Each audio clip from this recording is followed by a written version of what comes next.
Welcome back to The Takeout. A new book takes a very close look into the fall of the Soviet Union and what it calls Russia's, quote, short-lived victory over totalitarianism. Earlier, I spoke to Mikhail Zygar on his book, The Dark Side of the Earth. Let's listen. I want to get to the book, The Dark Side of the Earth, but first, Russia's in the headlines a lot for Americans now. What parts of your book or what things you want people to understand from your book apply to headlines today involving Russia, whether it's Ukraine or anything else?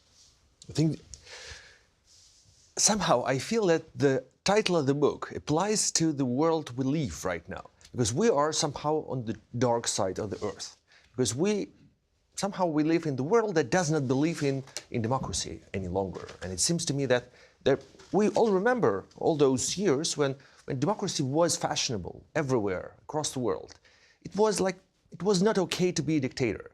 A lot of dictators in the Eastern Bloc or in Latin America. Augusto Pinochet, who was Chilean dictator, and he was not close to Soviet Union. He was kind of pro-Western dictator, but he resigned. He accepted the referendum at the same time when pro-Soviet dictators were abdicating, were accepting the wills of their peoples. So in the late 80s, in the early 90s, democracy was everywhere. Francis Fukuyama called it the end of history. And yeah, it was not the end, but still it was clearly the bright side of the earth. We knew that the democracy was ascendant. The future had to be better. Right. And now we have completely different world. We see that democracy is not that cool. It's okay to be a dictator for many guys, for Vladimir Putin and Xi Jinping, Narendra Modi, Viktor Orban. A lot of people in different parts of the world are not shy to be that, to be authoritarian. So, and it does seem to me that a lot of people in the world are really hesitating about democracy. Does it really exist? So yeah, I think as such, I wrote this book because we should remember how authoritarian system collapsed, and it collapsed because of people who believed in democracy. A lot of people truly. People in the Soviet Union and in Eastern Europe, right. A lot of people really did that, and Soviet Union was crushed mostly by those true believers. And why do you think we are in this space now? Because you raise a very important question very early in the book. Who won the Cold War?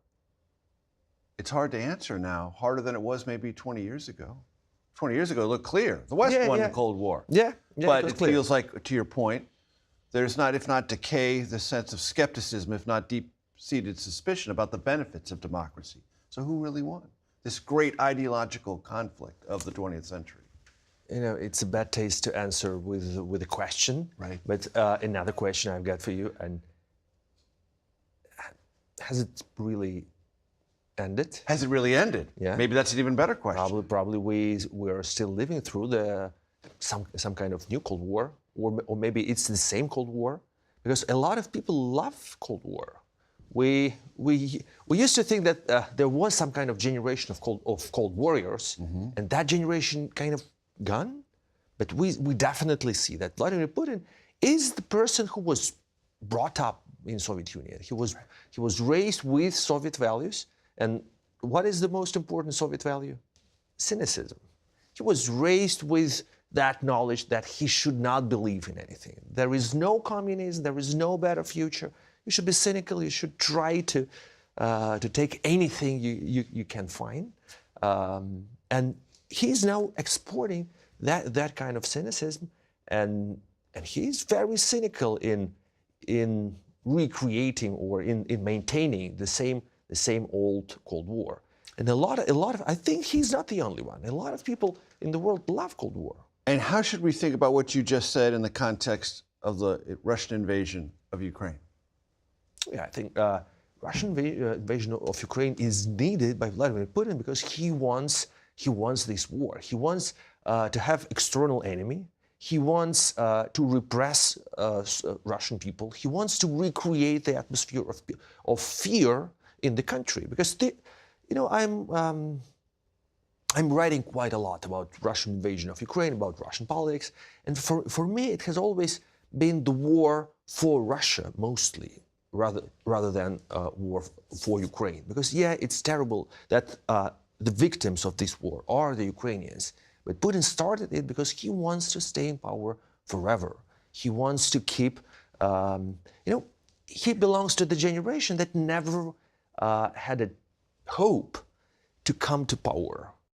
You can listen to our entire conversation on your favorite podcast platform.